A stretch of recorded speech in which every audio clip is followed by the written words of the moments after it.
நான் அவர் கேபின்ல வெயிட் பண்றேன். அவர் அங்க வராரா இல்ல நான் அங்க வருவான்னு கேட்டு வந்து சொல்லுங்க.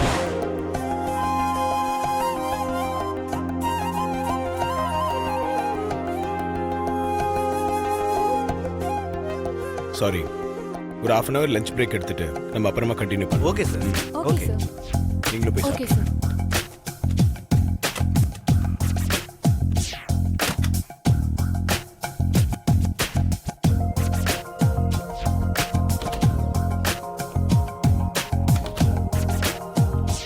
ஓய், என்ன ரொம்ப அதிகாரம் பண்ற? அப்போ சாப்பிடாம உட்கார்ந்து வீட்டுக்காரர் வேலை பார்த்துட்டு இருந்தா எந்த பொண்டாட்டியால தான் பொறுமையா இருக்க முடியும்? கொஞ்சம் வேண்டிய நேரத்துல கொஞ்சணும், அதிகாரம் பண்ண வேண்டிய நேரத்துல அதிகாரம் பண்ணணும். அவதான் பொண்டாட்டி. சரி, நீங்க போய் கை கழுவிட்டு வாங்க, சாப்பாடு எடுத்து வைக்கிறேன்.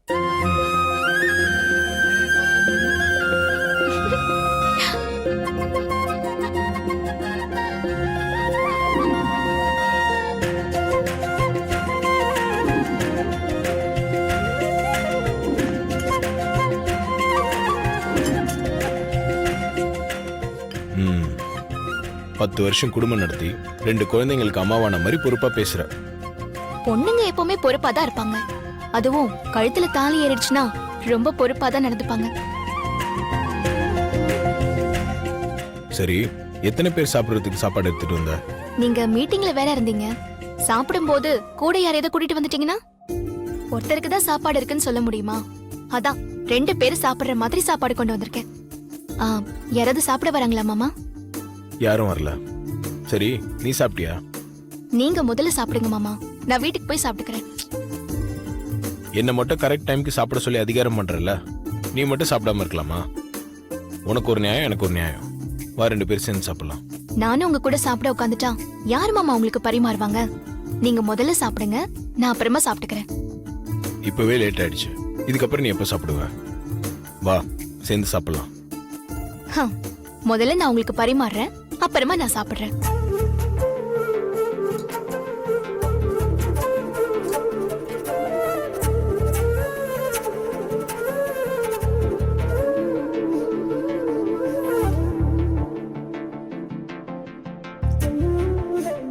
எப்பவுமே உன் சமையல் சூப்பரா தான் இருக்கும். இன்னைக்கு ரொம்ப சூப்பரா இருக்கு. என்ன சொல்லி பாராட்டுறதுன்னே தெரியல. உனக்கு எதனா ஒன்று கொடுக்கணுமே. பரிசெல்லாம் எனக்கு ஒன்றும் வேண்டாம். நான் பரிசு கொடுக்கறத பத்தி பேசல. அதுக்கும் மேல உன்னை கௌரவப்படுத்தணும். அதுக்கு எதனா ஒன்று பண்ணணும். ம்?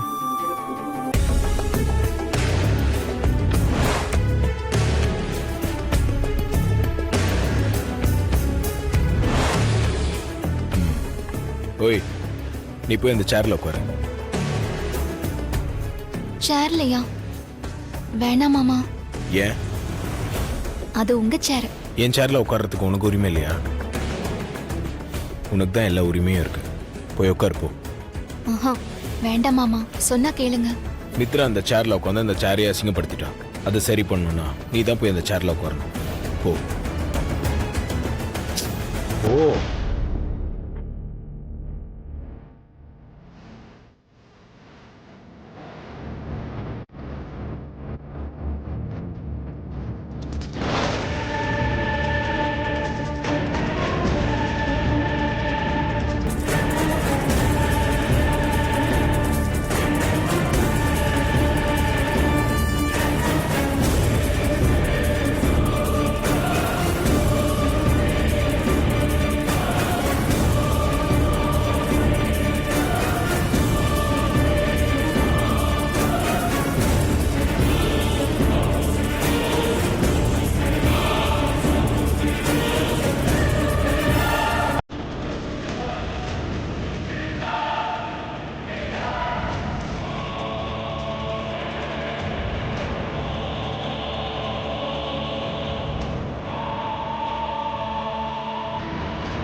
இப்பதான் அந்த சேருக்கே அழகு வந்த மாதிரி இருக்கு.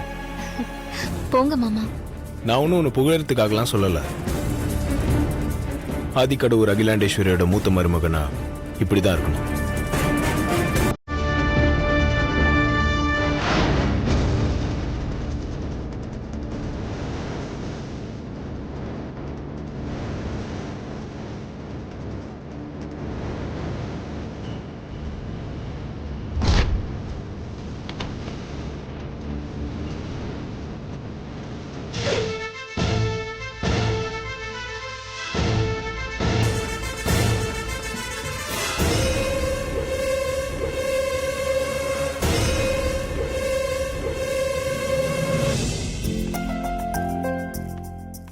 என்ன ஆதி இவ்ளோ லேட்டா சாப்பிடுற? இல்ல மீட்டிங் போயிட்டு இருந்துச்சுமா, அதான். நீங்க உட்காருங்க.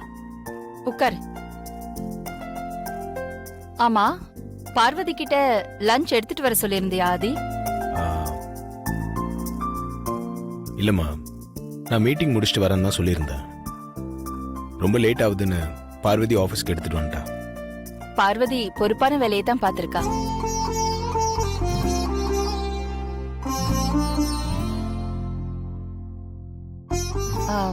ஆமா, மீட்டிங் முடிஞ்சிருச்சா ஆதி? இல்லம்மா, லஞ்சுக்கு அப்புறமும் கண்டினியூ ஆகும். சரி, நீ மீட்டிங்கை கண்டினியூ பண்ணு. நான் அப்படியே டெக்ஸ்டைல் ஆபீஸ் வரைக்கும் போயிட்டு வரேன். சரிம்மா. பார்வதி, சொல்லுங்கம்மா. நான் வீட்டுக்கு போய் சாப்பிட்டுட்டு போக ரொம்ப லேட் ஆயிடும். இதுல எனக்கு சாப்பாடு இருக்குமா? இருக்குமா, சாப்பிடுங்க.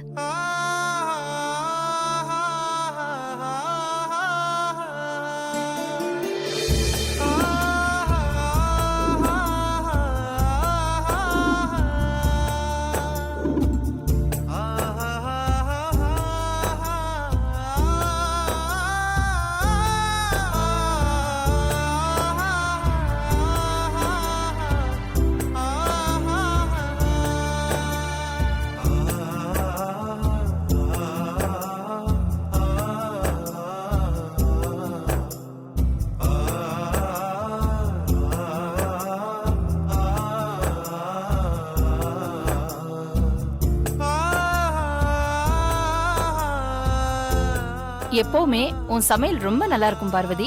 ஆனா இன்னைக்கு ரொம்ப நல்லா இருக்கு. இன்னும் கொஞ்சம் குழம்பு கொடு. போதும்.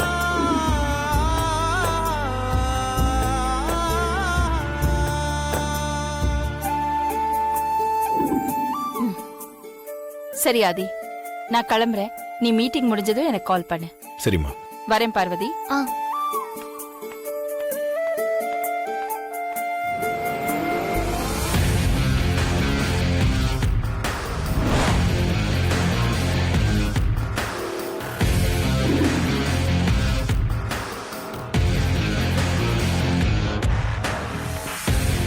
என்னாச்சு? மாமா,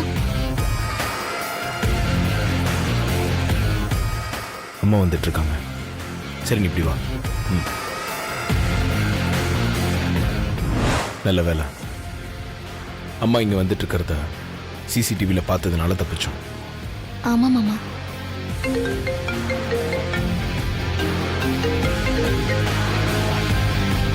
ஹலோ. யா,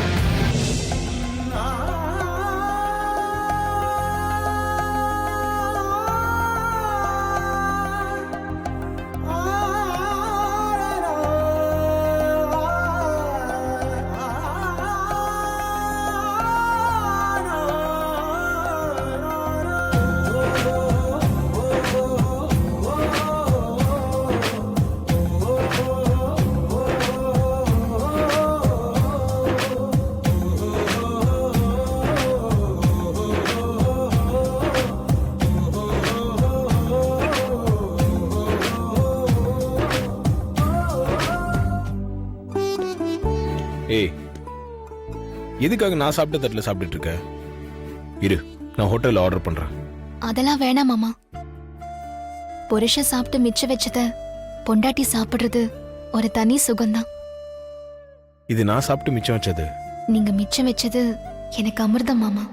நெஞ்சோடு கலந்தவளே, என் உயிரோடு உறைந்தவளே, எனக்காக பிறந்தவளே, என் அன்பே, உனக்காக நான் இருப்பேன், உன் நிழலாக நான் வசிப்பேன், எப்போதும் துணை இருப்பேன், என் உயிரே.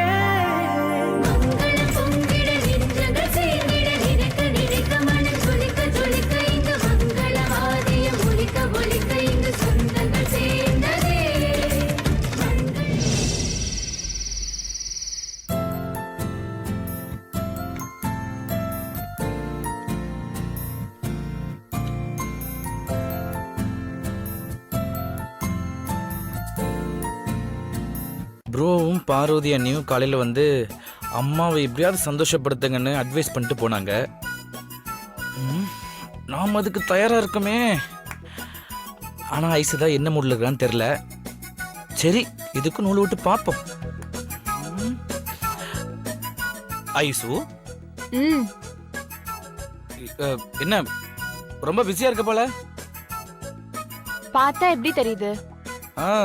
பிஸியா இருக்கிற மாதிரி தான் தெரியுது. டேய் அருணே, இப்படி தயங்கிட்டே இருந்தீங்கன்னா வேலைக்கு ஆகாது. ஏதாவது ஒரு பிட்ட போட்டு ஒர்க் அவுட் பண்ணுடா.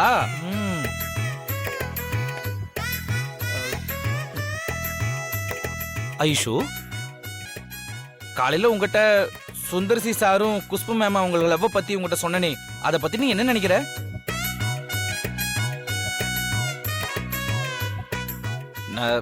நம்ம 2 பேத்துக்கும் குழந்தை பிறந்தா எப்படி இருக்குன்னு கேட்டது சூப்பரா இருந்துச்சுல?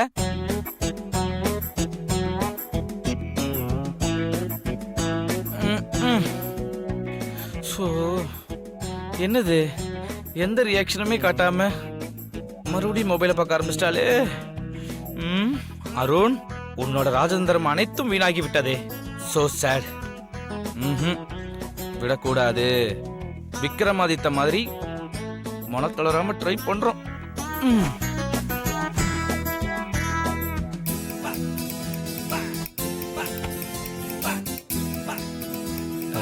ஐசு, ம் சொல்ல அருண். சந்தோஷத்திலேயே மிகப்பெரிய சந்தோஷம் எது தெரியுமா? மத்தவங்களை சந்தோஷப்படுத்தி பார்க்கிறது தான்.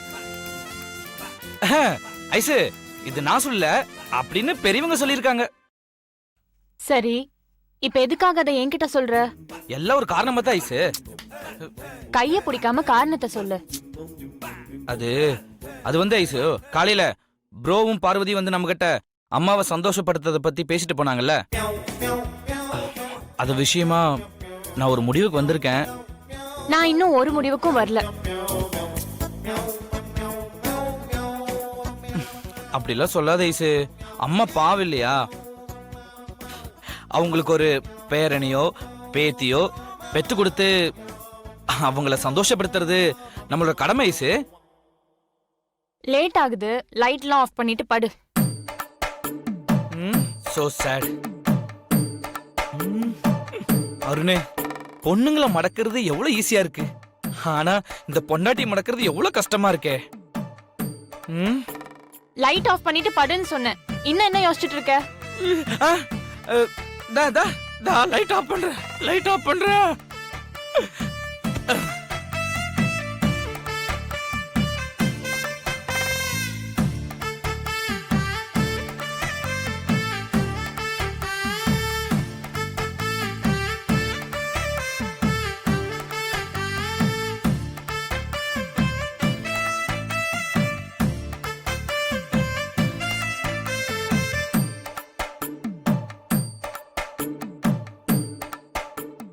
ஏன் அருண், உங்க அம்மாவுக்கு நம்ம பேரனை பெத்து கொடுக்க போறோமா இல்ல பேத்திய பெத்து கொடுக்க போறோமா? இதெல்லாம் ரொம்ப முக்கியமா? பேசாம படு. நானே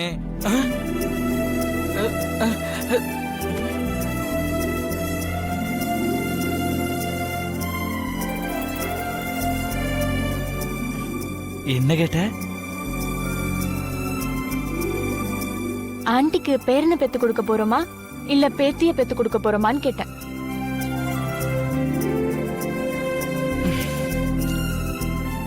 நீ ஓகே சொன்னா பேரனோ பேத்தியோ டபுளா பேத்து கொடுத்து அம்மாவை சந்தோஷப்படுத்த வேண்டியதான்.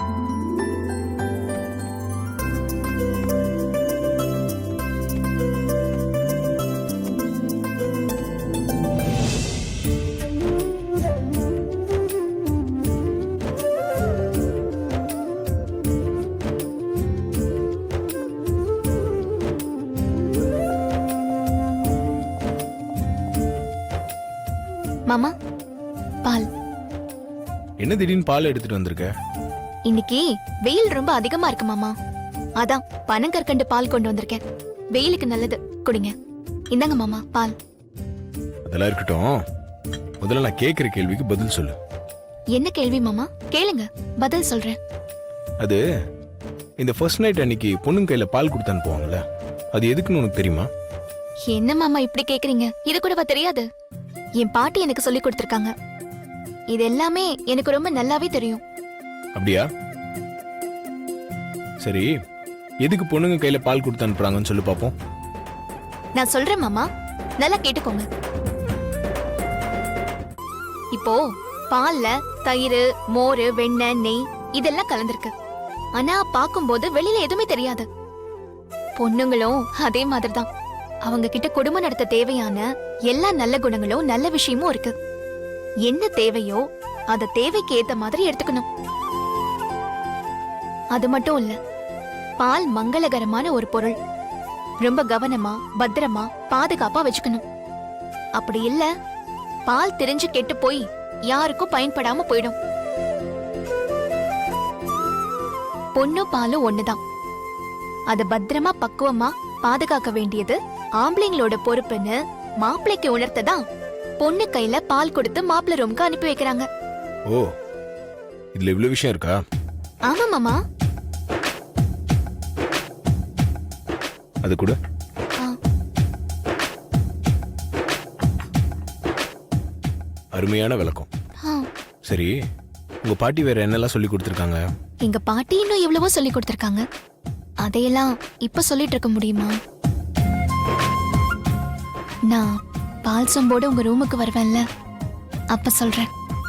அதான் பால் கொண்டு வந்துட்டியே, இப்பவே சொல்லு.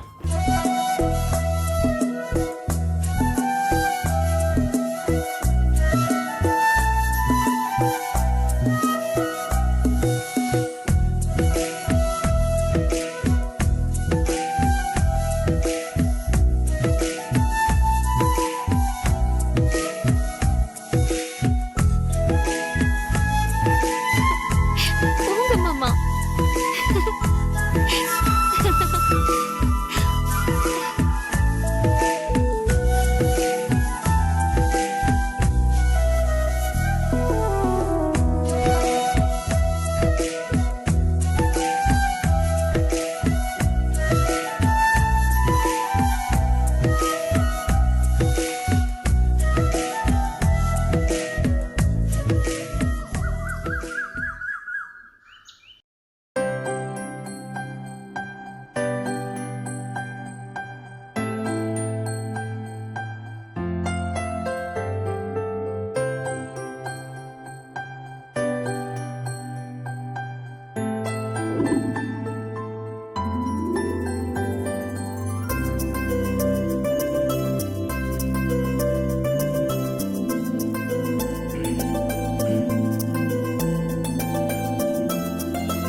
அருண், அருண், அருண் எழுந்துரு.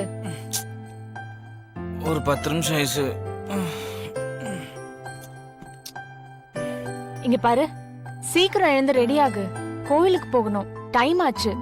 எழுந்துரு அருண்.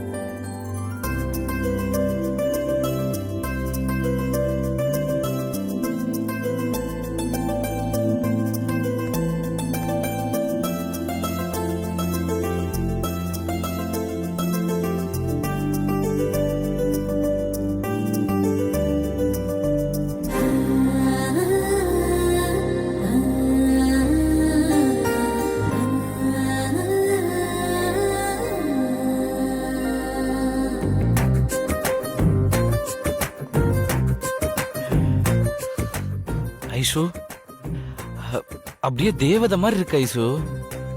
காலையிலே எனக்கு ஐஸ் வைக்காம முதல்ல போய் குளி. சரி, குளிக்கிறதுக்கு முன்னாடி முத்து குளிக்கலான் இருக்கேன். அருண், அடி வாங்க போற நீ. எழுந்து போய் குளிக்க போறியா இல்லையா? சரி சரி, டென்ஷன் ஆகாத, நான் போய் குளிக்கிறேன்.